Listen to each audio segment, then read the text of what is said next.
함께 하십니다. 1층에서 예배 드리시는 분들에게도 주님의 은혜가 넘치기를 축원합니다. 방금 우리가 찬양한 이 찬송은 참 은혜가 있습니다.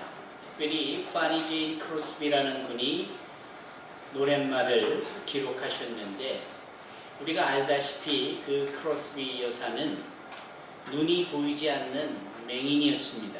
평생을 그리 살았습니다. 그런데 평생을 불편한 맹인으로 살았지만 그가 기록하고 노래한 오늘 찬양 288장 예수를 나의 구주 삼고 라는 노랫말 속에는 우리가 눈을 보면서도 결코 보지 못하고 있는 것들을 그분은 보고 있음을 고백합니다. 온전히 주께 맡긴 내 영 사랑의 음성을 듣는 중에 천사들 왕래하는 것과 하늘의 영광 보리로다. 여러분, 천사들이 왕래하는 것과 하늘의 영광을 보신 적이 있습니까? 맹인이셨던 이분은 보셨다라고 말합니다. 천사들이 왕래하고 하늘의 영광이 가득한 걸 보리로다, 이렇게 고백하고 있습니다. 주 안의 기쁨 누림으로 마음의 풍랑이 잔잔하니 세상과 나는 간 곳 없고 구속한 주만 보이도다 라고 고백합니다. 여러분, 구속한 주를 보신 적 있으십니까? 이분은 맹인이심에도 보고 불구하고 구속한 주를 보았다라고 말합니다. 참 대단하지요. 신앙이라는 것은 그래서 육적인 것으로만 경험하는 것이 아닙니다. 영적인 것으로 확신하고 그 영적인 것을 삶에서 경험하고 누릴 수 있고 하는 이 모든 것들이 신앙인 거예요. 그래서 파니 제인 크로스비는 후렴 부분에 이렇게 말합니다. 이것이 나의 간증이요 이것이 나의 찬송일세. 나 사는 동안 끊임없이 구주를 찬송하리로다. 여러분, 이 위대한 간증을 들어보십시오. 이 위대한 노래를 들어보십시오. 눈을 못 보아 불편할 수 있는 것 같아도 천만에요. 두 눈 시퍼렇게 뜨고도 보지 못하는 우리들 앞에서 소경된 자는 구속한 주를 보고 천사들의 왕래를 보고 하늘의 영광을 보고 있습니다. 그것이 당신의 간증이라고 말하고 있고 그것이 당신의 노래라고 말하고 있을 때, 이런 분의 신앙 앞에서는 우리가 잠잠할 수밖에 없습니다. 이런 분들의 신앙 앞에서는 목사고 장로를 떠나서 다 우리의 신앙이 허접한 듯 보여 참 민망하기까지 합니다. 사랑하는 성도 여러분, 우리의 간증은 무엇입니까? 여러분들의 간증거리는 무엇입니까? 제가 은빛 선교 회원들에게 여쭈었습니다. 간증이 무엇입니까? 당신이 경험한 거다. 그것이 간증이다. 맞는 말씀이지요. 그러나 더 정확하게 표현하자면 내가 경험한, 내가 체험한 이런 이야기 저런 이야기가 다 간증이 아니라 진정한 간증은 나의 삶 안에서 하나님께서 어떻게 일하셨는지 그것을 표현하는 게 간증입니다. 나의 삶 안에서 그분의 역사가 어떻게 펼쳐졌는지 그것을 증거하고 전할 수 있는 내용들, 그것이 간증입니다. 파니 제인 크로스비의 간증은 어떤 누구의 간증보다도 위대합니다. 그런 육신의 연약함을 제한받지 않고 그 가운데 역사하시는 주님에 대한 체험과 분명한 경험을 자신있게 나누고 있고 더 나아가 그것이 자신의 노래요 찬송이라고까지 말하고 있으니 분명한 간증이겠지요. 그래서 우리는 간증을 할 때 조심하여야 하고 간증을 잘하여야 합니다. 있는 그대로를 행하여야 합니다. 아마 이미 들어보신 분도 계시지만 제가 알고 있는 이야기를 한번 전해드린다면 어느 다방 마담의 이야기입니다. 그가 전도를 받아 교회를 다니기 시작하는데 이분이 예배를 드리면서 처음 듣는 말들만 듣게 되니 참 어렵고 이해하기 힘들다라고 생각하잖아요. 어느 날 목사님이 그 다방을 신방해서 교회를 좀 다녀보시니까 어떻습니까? 라고 했더니 통 설교가 어려워서 무슨 말인지 하나도 모르겠습니다. 그런데 교회를 다니고부터 제 안에 이상한 변화가 있는 것 같아요. 목사님이 물었습니다. 무엇입니까? 말씀해 주시죠. 글쎄 제가 다방에서 일을 하면서 가장 진상처럼 여겨지고 밉상이라고 여겨지는 사람이 두 부류가 있는데, 하나는 와서 역차만 시켜놓고 그 커피 한 잔 시키지 않고 시간만 보내다가 가는 사람이 미웠고, 둘째는 당당하게 커피는 시켰지만 자기가 한눈 파는 사이에 커피 먹고 어느샌가 주랭랑을 치고 있는 사람도 있어. 그런 사람들이 정말 미웠다라는 거예요. 그래서 어느 순간에는 바가지에다가 붉은 소금까지 준비해 놨다가 그렇게 주랭랑을 치는 사람은 냅다 쫓아나가서 욕을 한바탕 해주고 그 소금을 뛰어가는 사람 뒤 모습에다 냅다 던지면서 저주까지 했었다라는 말을 하는 거예요. 그런데 교회를 다니고부터는 이상하기도 그렇게 역차만 시켜놓고 있는 사람이나 커피 한 잔 먹고 주랭랑을 치고 있는 사람들을 볼 때마다 그 마음에 밉다라는 생각보다는 불쌍하다라는 생각이 들었다라는, 오죽하면 커피 한 잔 시켜 먹을 돈이 없어서 역차만 시킬 거야. 오죽하면 체면치레로 커피를 시켜놓고 마시고 냅다 주랭랑을 칠까. 참 인생이 가련하다 라는 생각이 들었다라는 거예요. 여러분, 이것은 간증이죠. 그분 수준에 맞는 간증이고 참 진솔한 간증입니다. 여러분들의 간증은 어떤 간증입니까? 성경에 보면 예수님께서 어느 소경된 자의 눈을 고쳐주시는데, 이 소경된 자에게 눈을 고쳐주신 주님께서 물으십니다. 무엇이 보이느냐? 그랬더니 이 자가 글쎄요, 나무 같은 것들이 보이는 것 같고 걸어 다니는 것들이 보이는 것 같은데 잘 모르겠습니다. 얼핏 보면 우리 주님께서 이 자에게 눈을 뜨게 해주시는 능력을 행하실 때 왠지 모를 주님의 능력이 좀 덜해 보인 듯한 느낌이 드는 부분입니다. 아니, 우리 주님께서 죽은 자까지도 살리실 분이신데 한 맹인의 눈을 그렇게 쉽게 뜨게 못하시나? 라는 의구심이 들지 모르겠지만, 사실은 그 사건의 상황의 이야기는 주님의 능력이 많고 적고 단박에 고쳐주고 그렇지 못하고 하는 차원이 아니라, 성경 어디에 봐도 예수님은 단박에 모든 일을 해결해 주시는 분이신데 유독 그 사건만큼은 그러지 아니했을 때 그 의미가 뭘까? 그것은 너희가 간증할 때 간증 잘해라. 괜히 듣기 좋게, 괜히 멋지게, 괜히 주님 일 변호한답시고 너의 언어에 이것저것 더해서 픽션처럼 꾸미지 말라 이겁니다. 주님이 일하셨으면 일하신 것만큼, 네가 경험했으면 경험한 것만큼, 더도 덜도 아닌 아주 순전하고 담백한 그러한 투명한 정직한 말을 전해야지. 거기에 이러쿵저러쿵 너의 사견을 붙이지 말라라는, 꼭 그렇지는 않겠습니다만 연예인들은 주로 주어진 시나리오에 따라 표현하는 데 능한 분들 아니겠어요? 그런 분들 가운데 크리스찬으로서 교회나 집회에 초대되어져서 간증을 할 때 많은 분들이 은혜를 받습니다. 저는 잘 은혜를 안 받습니다. 왜냐하면 지금 저분이 말씀하시는 대로 과연 그렇게 사건이 전개가 되어졌고 주님이 그렇게 하셨을까? 청중들 듣기 좋으라고 청중들 신앙에 고무감을 더해주기 위하여 고치시켜주려고 인간적인 연예인으로서의 특징이 더 부여해지는 것은 아닐까라는 생각이 있어서입니다.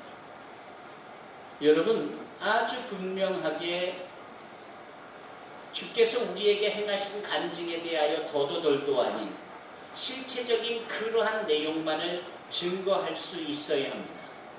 문제는 그러한 경험이 있느냐가, 문제는 그러한 체험이 분명히 있었고 그것을 인식하고 그것을 알고 있느냐가 더 중요합니다. 한 해를 마감하면서 2018년을 보내면서 이 한 해에 주께서 여러분들에게 어떻게 역사하셨고 어떻게 일하셨고 어떻게 도우셨는지에 대한 분명한 인식과 그와 같은 것들의 기억과 그것을 나눌 수 있는 기회가 주어질 때 더도덜도 아닌 주님이 행하신 그대로를 전달할 수 있으십니까? 그것이 여러분들의 간증임을 분명하고 확신하게 선포할 수 있습니까? 오늘 우리는 이 주일 예배를 드리며 이 주일 예배가 올해의 마지막 주일의 예배라는 것을 알고 있습니다. 바로 그런 점에 있어서 송년회도 좋고 여러 소중한 관계를 지니고 있는 지인들과의 만남과 송별회 등 여러 가지 이유로 모임들에 바쁠 수 있는 상황 속에서 과연 주께서 한 해 동안 나에게 하신 일들을 내가 얼마나 기억하고 그것을 확신하며 그것이 This is my story, 이것이 나의 간증이다라고 말할 수 있는지를 우리가 생각해 볼 수 있어야 합니다.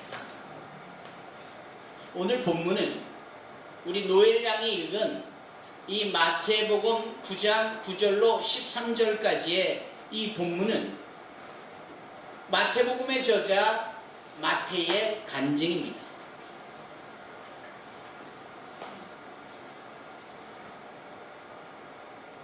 마태복음 1장으로부터 8장까지 그리고 지난주에 우리가 함께 나누었던 중풍병에 걸려 그 침상에 누워져 주님 앞에 소자야 네 죄사함을 받았느니라, 소자야 일어나 네 자리를 들고 가라 라고 하셨던 이 가버나움의 사건까지 그 이후에 소위 마태는 주님의 부름을 받고 그 이후부터 그는 주님과 더불어 함께하며 그가 마태복음의 내용을 기록할 수 있는 실제적인 체험과 경험을 직접 갖게 됩니다. 그 전까지는 들은 얘기고 나중에 안 얘기고 성령의 감동이 되어져서 감동을 얻은 이야기입니다. 마태가 직접 그 자리에 있었고 또한 마태가 직접 그것을 보고 듣고 깨닫고 한 얘기가 아니에요. 하지만 오늘 마태복음 9장 9절에 소위 주님이 부르셨고 마태가 그 부르심에 화답하여 주님을 쫓은 이 사건부터 마태는 주님과 함께하며 주님이 부어주시는 일들을 경험하고 체험하고, 그래서 누군가 물으면 아니 정리하여 누군가에게 파리제인 크로스비처럼 구속한 주를 보았다, 천사의 왕래를 보았다, 하늘의 영광이 넘치는 것을 봤다 라고 말할 수 있는 것이 이게 마태복음의 흐름입니다. 이 본문의 말씀을 한 해를 마감하는 저희들에게 적용하고 대비해 본다면 한 해의 마지막 주를 보내며 나누게 되질 나의 간증에 대한 부분을 우리가 갖추어야 되겠다라는, 그러려면 깊이 생각해야 돼요. 그러려면 기억하고 또한 확신해야 합니다.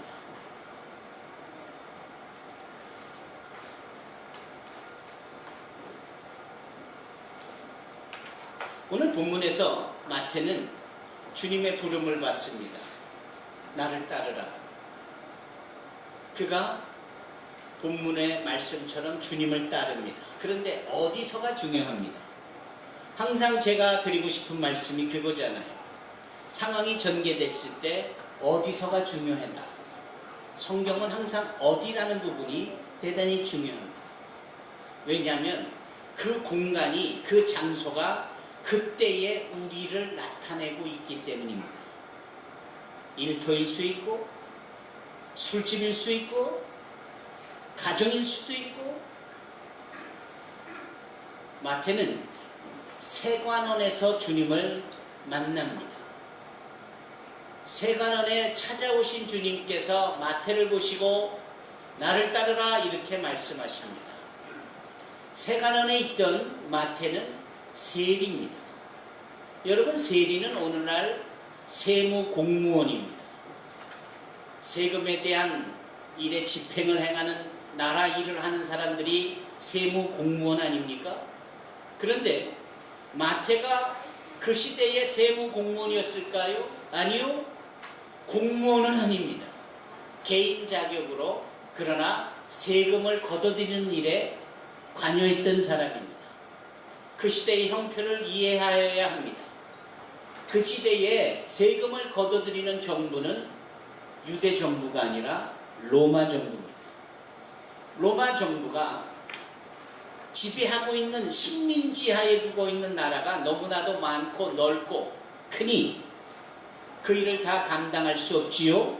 그래서 지역마다 현지 사람들에게 이렇게 공고합니다. 세무직을 할 세리들을 모집한다. 너희들이 걷어들여서 정부에다 낼 수 있는 세무액을 기록해봐라. 마치 오늘날 입찰 경쟁하듯이. 그러면 너도 나도 이 지역, 이 마을, 이 사람들의 수준에 근거해서 이만큼은 거둘 수 있겠다 라고 로마에다 제출을 하면 그 중에 많이 걷어서 내겠다라는 사람을 임명을 하지요. 하도급을 주는 겁니다. 하청을 주는 겁니다. 그러면 이 세리들은 이제 하청을 받은 그러한 인준되어진 사람으로서 세금을 걷어들여요. 그 경제 상황 속에 맞춰서 세금을 100만 원을 거둘 수 있다라고 생각을 한다면 그는 150을 거둘 수 있는 거예요. 그래서 100만 원을 로마 정부에다 주고 50만 원을 자기 몫으로 챙깁니다. 그런데 이게 너무 작다. 그러면 200만 원을 거둬서 로마 정부에 100만 원을 주고 본인이 100만 원을 착복합니다. 이제 간이 배 밖으로 나와서 아예 300만 원을 걷어가지고 100만 원을 로마 정부에다 주고 200만 원으로 집도 사고 땅도 사고 배불리 호화호식합니다. 그 시대의 세리들이 다 그랬습니다. 그러니 세금을 내야 하는 유대인들, 민족들은 이 세리로 임명되어진 이자들이 정말 매국노도 이런 매국노가 없는 것이고 백성들의 고혈을 빠는 나쁜 인간도 이런 나쁜 인간이 없는 거예요. 죄인도 이런 죄인도 없겠다고 해서 모든 죄인의 앞에는 항상 세리가 들어갑니다. 그래서 몸을 파는 매춘부나 도둑질을 하고 사람을 죽인 강도나 동일한 입장에서 이 세리들을 그 영역에 넣습니다. 세리가 그런 존재예요. 그런데 주님은 그 세리를 찾아가 나를 따르라 말씀하세요. 더 나아가 10절을 보니까 아예 그 세리인 마태의 집에 들어가 그 마태와 더불어 또 그곳에 몰려든 세리나 여러 죄인들과 더불어 함께 식사를 하십니다. 여러분, 주님은 우리를 얼마만큼 사랑하시나요? 주님은 우리에게 생명을 다할 만큼 사랑하셨지만 그 생명을 다하기까지 한 부분 속에 나타난 그분의 사랑은 그렇게 추상적이지 않고 대단히 실질적입니다. 예를 들면 죄인들하고 식사를 같이 해요. 강도하고 식사를 즐겨요. 창녀들하고 식사를 같이 합니다. 유대인들의 식사는 따로따로 차려져서 내 숟가락 내 젓가락 가지고 그렇게 내 반찬만 덜어서 먹는 게 아니라 그릇에 음식이 들어가 있고 수저를 젓가락을 사용하지 않고 직접 손으로 그 음식을 들었다 놨다 뜯어냈다가 다시 갖다 놨다가 하는 일을 반복하면서 먹는 겁니다. 우리 거룩한 하나님의 아들 예수님의 손이 매춘부들의 손과 어울리고 창기들의 즉 세리들과 강도들의 손과 어울려 그 음식물에 만져지는 겁니다. 이것은 같은 무리요 같은 족속이요 같은 수준을 의미합니다. 예수님은 그렇게 하셨습니다. 그걸 사람들이 이상하게 보는 거예요. 그걸 사람들이 문제로 보는 겁니다. 남자들은 다 알겠지만 군대 가면 특히 사병들은 장교들하고 결코 밥을 같이 먹을 수 없습니다. 명령을 해야 되는 장교들이 명령을 받아서 순종하는 사병들하고 식사를 같이 하면 그것은 뭘 의미하느냐? 명령, 상명하복에 대한 이 구조가 깨지는 것을 의미합니다. 그래서 일부러라도 밥을 같이 먹지 않고 아예 밥을 먹는 이 식당도 다 다릅니다. 주님께서 창조주시고 여기 피조물들 중에 죄인들이 모여 있는데 밥을 따로 먹어야 될 것이 맞는데 일부러 같이 먹어. 그것은 주님의 마음이셨고 주님은 바로 이 세리였던 마태에게 당신의 수준을 맞춰주시는 겁니다. 그리고 세리 마태는 주님과 밥을 먹었다라는 이 사건 하나만 가지고도 그는 평생 간증거리가 나올 수 있는 겁니다. 만왕의 왕이 되시는 주님과 독대하여 밥을 먹었다. 그분의 그릇에 내 손을 집어넣었다. 이게 보통 일이 아닌 거예요. 다만 그걸 문제 삼는 이 바리새인들이 견디지 못하고 제자들에게 말하는 겁니다. 어떻게 하여 너희 스승은 죄인들과 같이 잡수시느냐. 이게 사람들의 시각으로는 도저히 이해가 안 되는 부분입니다. 바로 그럴 때 주님께서 하신 말씀이 아주 듣기 쉽게 말씀을 하시죠. 재진아, 의사가 건강한 사람에게 필요하겠니? 병든 사람에게 필요하겠니? 당연히 병든 사람이지. 내가 필요로 하는 사람은, 아니 나를 필요로 하는 사람은 의롭다라고 뻐기는 너희들이 아니라 저렇게 죄인이라고 인정하여 고개 숙이고 머리도 못 들고 죄스러워하는 창기들, 강도들, 이 세리들이다 라고 말씀하시는 것. 그게 오늘 본문입니다. 그러면 이 마태복음의 저자인 마태는 지금까지 주님께서 행하셨던 모든 일들의 현장에는 없었지만 그가 실질적으로 현장에 초대되어져 경험한 바로 그 첫 사건이 자기가 모든 사람들에게 손가락질을 받고 있는 죄인임에도 불구하고 주님은 자기를 불러주셨고 아예 자기 집으로 오셨고 덩달아 온 수많은 세리들과 강도들과 창기들과 죄인들과 함께 주저없이 식사를 하고 계실 때 마태는 이보다 더 놀라운 사건이 없는 겁니다. 그래서 그는 이 마태복음 9장 9절로 13절에 자기 이야기를 쓰는 겁니다. 나는 죄인인데 주님께서 불러주셨다. 나는 죄인인데 주님께서 내 수준으로 맞추어 주셨다.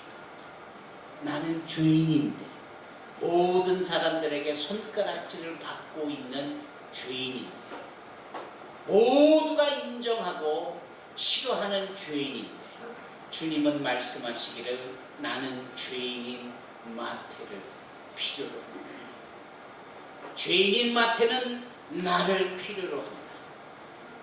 만왕의 왕 되신 하나님의 아들 예수께서 한낱 있어도 그만 없어도 그만이 아니 없어서 바뀌었으면 좋겠다라고 여겨지는 죄인을 변호하시고 내가 이 죄인의 친구야 라고 말씀해 주시는 이 사건은 마태에게 있어서 표현하지 않으면 안 될 너무나도 중요한 간증입니다. 사랑하는 성도 여러분, 우리는 분명 이 마태 못지않은 간증거리가 있습니다.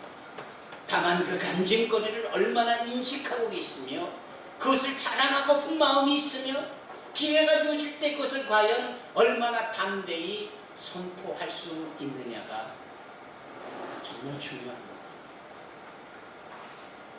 이 한 해를 보내면서 주께서 나를 위하여 일하신 일들이 좀 많습니까? 오죽하면 찬송가 가사 중에 받은 복을 세어보아라, 주께 주신 받은 복이 얼마나 큰지 세어볼 때 셀 수가 없을 정도로 많다라고 고백을 하지 않겠습니까? 여러분, 우리는 진지할 수 있어야 하고요, 우리는 그와 같은 것들을 언제든지 나눌 수 있어야 합니다. 부도가 났는데 기도원에 가서 3일 금식을 했더니 부도가 해결됐다, 뭐 이런 거 말고 그분이 나에게 어떠한 마음을 품고 나를 위하여 역사하셨는지에 대한 정말 상대적인 거 말고 절대적인 부분으로 주님을 증거하고 나타낼 수 있는 이런 부분들이 하나의 마지막 주일을 보내면서 내가 내 자신의 신앙의 발자취를 돌아볼 수 있어야 한다, 이 말씀입니다. 부디 저와 여러분이 들이대어지기를 바랍니다.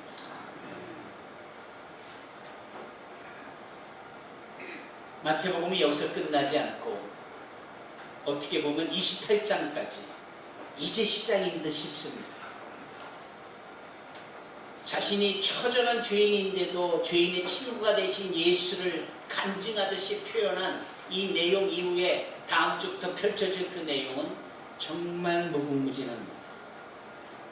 부디 한 해를 마감하는 이 시점에 주님의 간증거리에 대한 확신과 그런 것들에 대한 감사가 있는 저와 여러분이 되기를 바라고, 이후에 펼쳐질 내년부터 또 새롭게 더해 주실 그 주님의 놀라운 역사에 대한 간증거리를 기대할 수 있는 저와 여러분이 되기를 주님의 이름으로 축원합니다.